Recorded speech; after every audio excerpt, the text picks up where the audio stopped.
Hoje eu vou começar de uma forma diferente. Eu vou contar para vocês uma história da minha infância. Uma história que eu fiquei pensando e eu acredito que ela ajuda muito, porque ela fala sobre emoção, ela fala sobre relacionamentos familiares, ela fala também sobre investimentos. Ela linka tudo numa história só.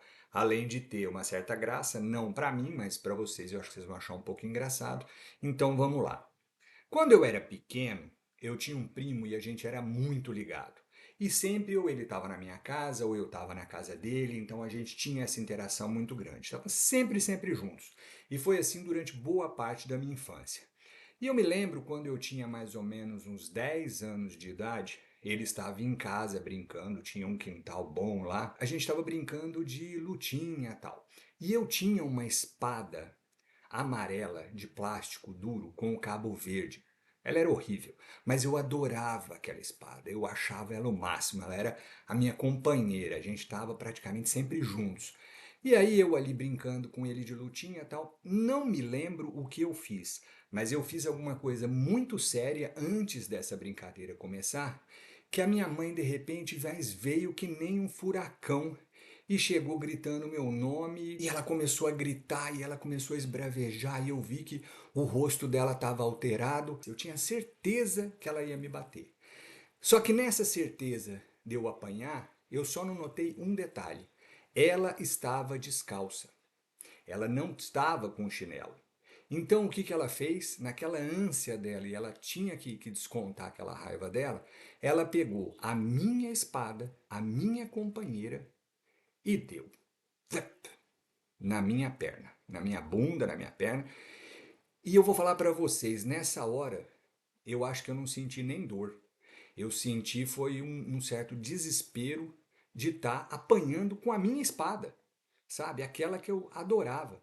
E depois disso, é óbvio que a minha relação com a espada não foi muito boa, né? Afinal de contas, ela ficou do lado da minha mãe. Mas aí o detalhe é o seguinte: eu fiquei com esse vergão aí na perna durante um bom tempo, né? Aprendi, eu não lembro o que eu fiz, mas acredito que nunca mais tenha feito, porque eu nunca mais vi a minha mãe daquele jeito. E aí tudo bem, o tempo passou, tal, a gente cresce, casa, tem filhos. Eis que 35 anos depois, eu estou na minha casa, a minha mãe vem me visitar, e aí o meu filho fez alguma arte lá e eu cheguei e fui dar uma dura nele. Ele tinha mais ou menos a idade, 8, 9 anos, aí a idade que eu tinha, quando aconteceu essa história da espada. Então eu cheguei nele e falei, filho, não é isso, não quero que você faça. E deu uma bronca mais dura nele, assim, bem incisiva. Quando eu terminei a bronca, ele foi pro quarto dele, chateado, claro, coitado. Foi lá pro quarto dele, deitou na caminha, e a minha mãe então chegou para mim e disse assim: "Filho, sempre conversa com ele, não bate não, porque traumatiza". Juro para vocês, quando ela me falou isso, eu falei: "Oi? O que que acontece? Traumatiza?" E eu, na minha época, tava beleza. E aí, o que que acontece? Ela me deu a resposta mais inesperada e mais inocente que ela podia dar. Ela virou para mim e disse o seguinte: sabe o que acontece? Naquela época, a gente era ignorante, a gente não tinha o conhecimento. Hoje vocês têm, tá aí à sua disposição. Você tem psicóloga falando, você tem um monte de coisas, um monte de informação para você usar na educação dele. A gente não tinha. A gente era erro e acerto direto e a criação que a gente tinha dos nossos pais, que não foi fácil. Quando ela me falou isso, eu vi nos olhos dela que ela estava extremamente arrependida de ter tido aquelas situações, aquelas ações que ela teve quando nós éramos pequenos. Mas até ali ela estava educando a gente e estava achando que ali aquele era o caminho. O que que eu fiquei pensando com isso? Eu falei, poxa, né? Ela trouxe para mim uma situação, colocou aí uma informação extra que é muito interessante, que depois acabou baseando aí toda a minha relação com o meu filho. E aí, o que que eu quero dizer aqui? Aonde eu quero chegar? O que que isso tem a ver com investimento, Luísa? É o seguinte, quando eu vi a minha mãe falando sobre essa situação, que naquela época a gente era ignorante, a gente não tinha o conhecimento, eu vi que se ela pudesse voltar atrás, ela tinha feito diferente, ela tinha tido um comportamento diferente, ela tinha tomado um rumo diferente com a gente. Nos investimentos é a mesma coisa. Eu vejo várias pessoas já acima de 60, 65 anos que têm esse mesmo sentimento da minha mãe com relação ao dinheiro. Elas se dizem extremamente arrependidas, que se elas tivessem o conhecimento, se elas não fossem tão ignorantes, elas teriam feito várias escolhas diferentes, várias coisas diferentes, para não entrar na situação que elas estão hoje. Então, o que que eu trago para vocês? Muito cuidado, analisa bem a sua situação, porque hoje eu conheço várias pessoas e muitas delas até vêm e acabam vindo pedir ajuda, só que não tem muito o que fazer. Por quê? Porque essa pessoa já está ali, é 60, você ainda dá um jeito dependendo da situação da pessoa. Mas com 65, 70 fica extremamente complicado. Por quê? Porque a pessoa não tem mais uma condição dela fazer ali um sacrifício e buscar, por exemplo, uma renda extra, buscar um salário, um plus a mais. Ela já está ganhando muitas vezes aquela aposentadoria mirrada e que ela não tem muita margem para mexer. Porque o planejamento que eu explico, que eu chamo de planejamento financeiro inteligente, ele faz o quê? Ele vai na sua renda, ele te ajuda a cortar coisas e, se precisar, te ajuda, te auxilia a você buscar uma renda extra para poder acrescentar aqui um pouco mais de dinheiro. Mas quando você não tem isso, sabe, abaixo aí de 4 mil reais, já começa a ficar muito complicado. Então, cuidado com esses arrependimentos e com essas situações. Por quê? Porque hoje nós temos o conhecimento, tá aí, para todo mundo. Nós temos tudo à nossa disposição, inclusive a idade. Então eu vou falar para vocês, hoje eu estou com 53.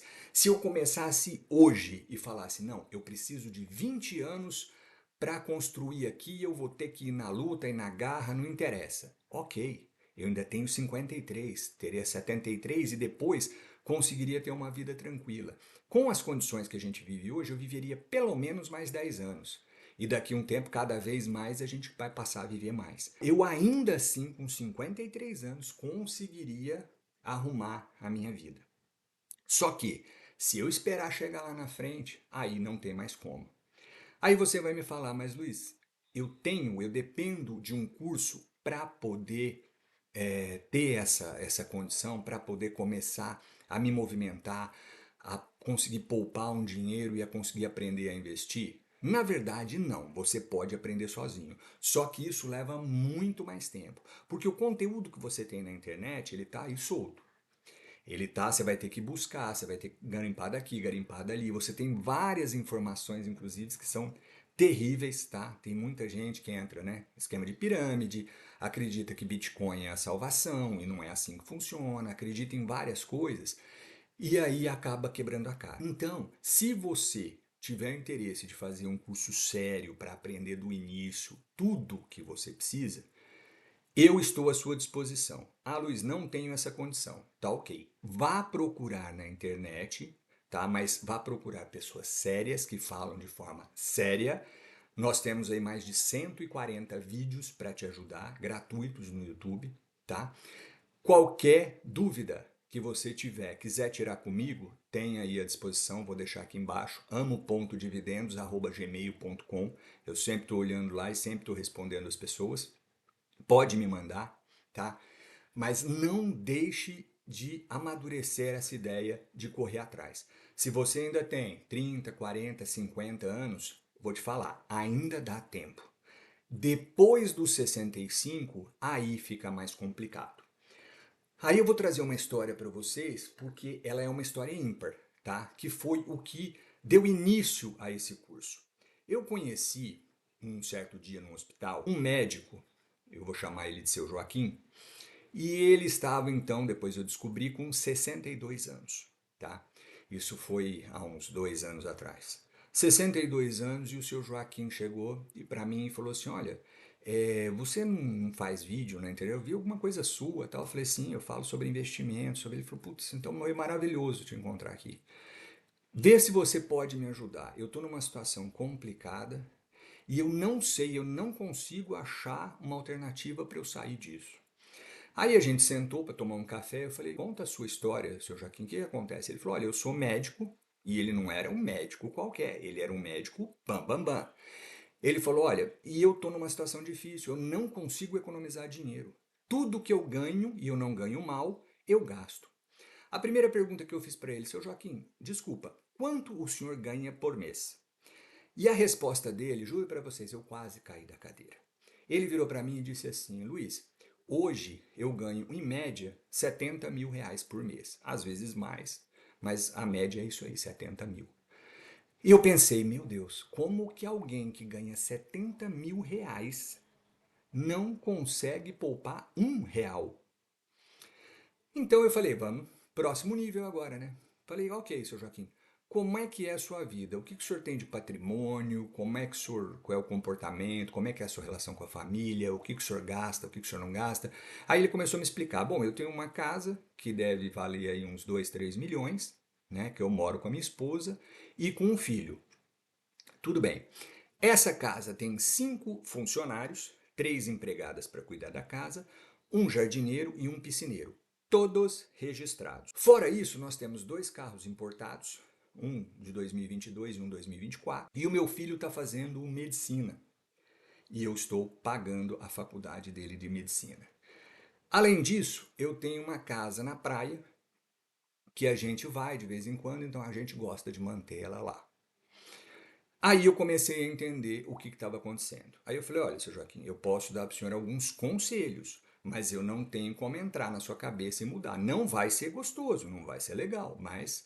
Ele falou, não, eu estou aceitando qualquer conselho, porque eu já estou ficando desesperado. Eu tenho 62 anos e eu queria daqui, sei lá, 5 anos, 7 no máximo, quando eu estivesse chegando perto dos 70, eu queria ficar só no meu consultório e não ter mais que fazer esses plantões loucos no hospital. E hoje eu estou no hospital e no consultório. Eu trabalho de 12 a 14 horas por dia e isso está me consumindo muito. Aí a gente sentou para traçar um plano e eu falei para ele, falei, seu Joaquim, vamos conversar aqui. Esta casa da praia, quantas vezes o senhor vai à praia? Ele falou, olha, umas 2 vezes no ano, de vez em quando 3. Eu falei, ok, primeira coisa que eu sugiro para o senhor, venda esta casa da praia. Quanto esta casa da praia vale? Ele falou para mim, eu acredito que hoje entre 800 e 1 milhão. 800 mil a 1 milhão. Eu falei, bom, com 800 mil reais que o senhor vender, o senhor vai ter aí, por mês, cerca de 8 a 9 mil reais de uma renda extra, que já vai ajudar bastante na faculdade. Né? Talvez não pague ela inteira, mas vai ajudar bastante. O primeiro passo seria vender essa casa. Ele já fez uma cara de quem não gostou muito e falou, então, mas a gente gosta às vezes de ir para a praia. Eu falei, não tem problema que o senhor goste de ir para a praia. Que o senhor vai e fique um final de semana lá e pague um aluguel de temporada de 3 mil reais, cada vez que o senhor for, 3 vezes, o senhor vai gastar 9 mil reais, ok? E o senhor não vai ter essa necessidade da casa, que inclusive precisava de uma faxineira toda semana para manter a casa limpa. Porque mesmo ele não indo, tinha que dar um talento lá na casa. Aí eu falei para ele, eu falei, outra coisa, 5 funcionários é muita coisa, seu Joaquim. Ele falou, então, mas como é que eu vou fazer? Eu falei, então, o senhor vai fazer o seguinte, beleza, as 3 empregadas, que é uma cozinheira e 2 faxineiras, eu falei, o senhor pode até manter elas, deixa elas no CLT, continua com elas. O piscineiro e o jardineiro, o senhor pode fazer o seguinte, conversa com eles, orienta os dois a abrir um CNPJ para eles e o senhor contrata eles. De que forma? A cada 15 dias e tá bom demais. Então, mesmo se o piscineiro precisar ir toda semana, ok, põe o piscineiro lá toda semana. E o jardineiro a cada 15 dias. Não é possível que as suas plantas vão crescer toda semana. Então, a cada 15 dias eu acho que dá para organizar. Só que com eles o senhor vai fazer um contrato de prestação de serviço. Eles não mais vão ser seus funcionários. Ele falou, nossa, não pensei nisso, bem bolado. Vou fazer isso. Falei, então, outra coisa. Os 2 carros importados. O senhor não pode vender um desses carros importados e comprar um carro bom. Compra uma SUV boa, zero. Mas um carro nacional, um carro que o senhor não vai ter que pagar tanto imposto, que o IPVA vai ser bem menor. O senhor vai ver que no final isso aí vai ajudar muito, vai acrescentar demais. Ele falou, é um pouco mais complicado, porque a gente já está acostumado com os carros importados, tal, não sei se eu vou conseguir abrir mão. Falei, então vai, pensa nessa proposta e aí o senhor me fala.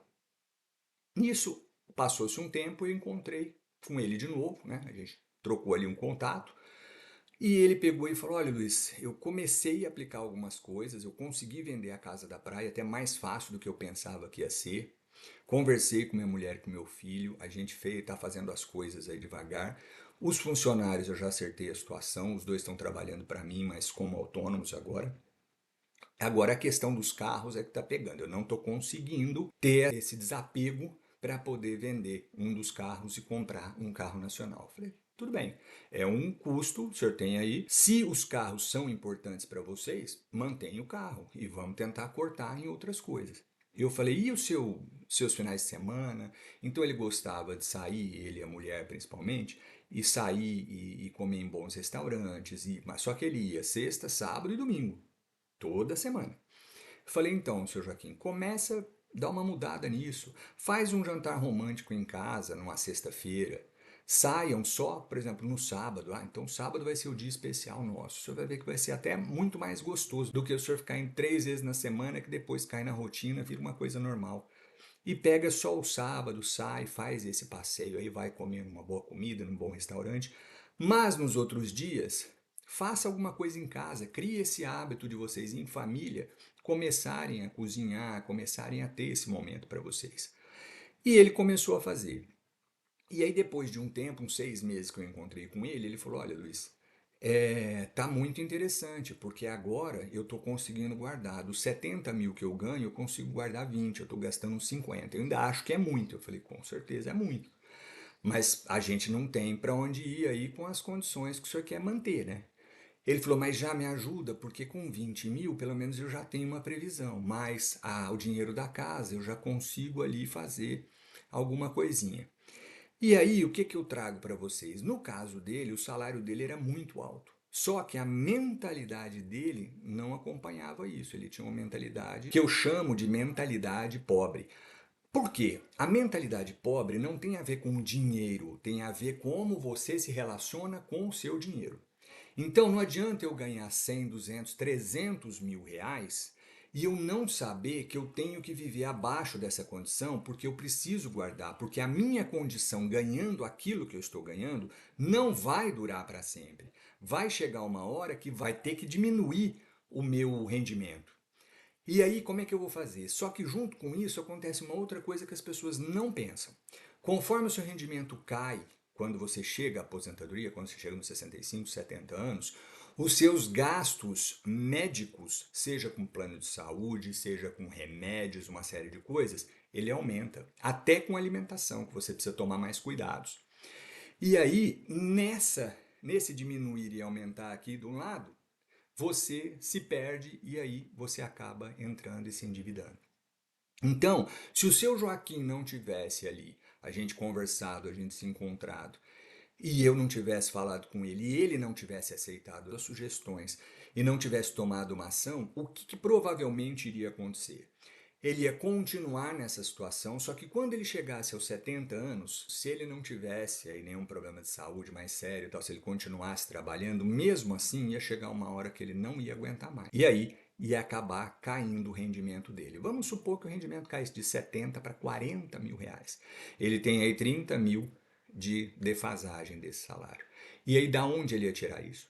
Eu vou falar para vocês. Ele ia ter que vender o apartamento da praia, de qualquer forma, ia queimar esses 800 mil reais, porque ele ia ter que cobrir esses 30 mil de prejuízo todo mês. Quando terminasse, o que ele ia ter que fazer?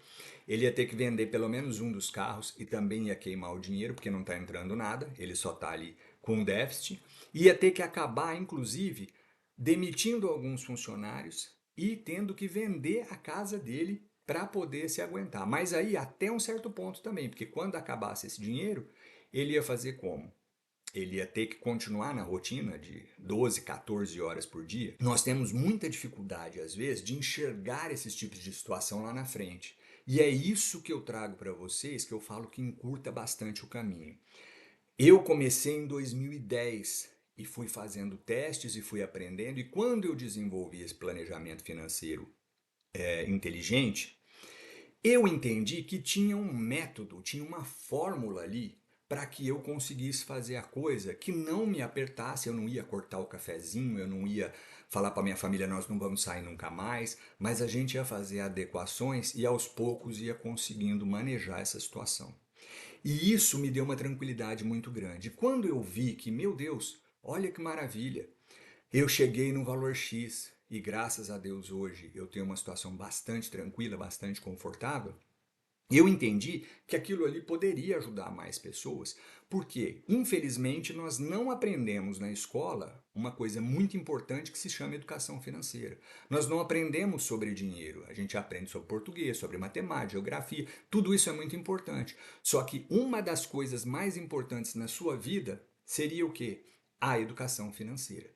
Pelo menos o básico para você começar a entender. Então, isso me levou a uma reflexão muito grande. Então eu trouxe aí até a história com a minha mãe para dar uma descontraída, mas a história do seu Joaquim me tocou muito e também me impulsionou a eu poder dar uma corrida aí, dar uma acelerada e colocar esse curso o quanto antes à disposição de vocês, tá? Quem tiver mais interesse, pode aí me procurar no amo.dividendos@gmail ou então pode entrar em contato comigo também pelas redes sociais, pelo LGM5555 no Instagram e também pelo Dividendos Enriquecem no YouTube. Você deixa lá o seu comentário e com certeza eu entro em contato com você e a gente troca uma ideia, tá bom? Bom, eu espero que essa história, essa nossa conversa de hoje tenha sido bastante produtiva para vocês, tenha despertado em você esse problema, porque o tempo passa muito rápido e esse é um ativo que a gente não tem como recuperar. Mas felizmente, quando você tem dinheiro, você pode comprar tempo. E isso para mim é o maior dos presentes que a gente tem, tá? Você compra tempo com a sua família, tempo de qualidade, menos estresse, então você consegue administrar. E para mim o dinheiro serve para isso, para você formar um colchão de segurança e para você conseguir ter esse tempo de qualidade para fazer coisas que você gosta, quando você quiser e com quem você quiser. Tá bom? Pessoal, muito obrigado. Este era o vídeo que eu tinha para trazer para vocês hoje. Até a próxima e fiquem com Deus.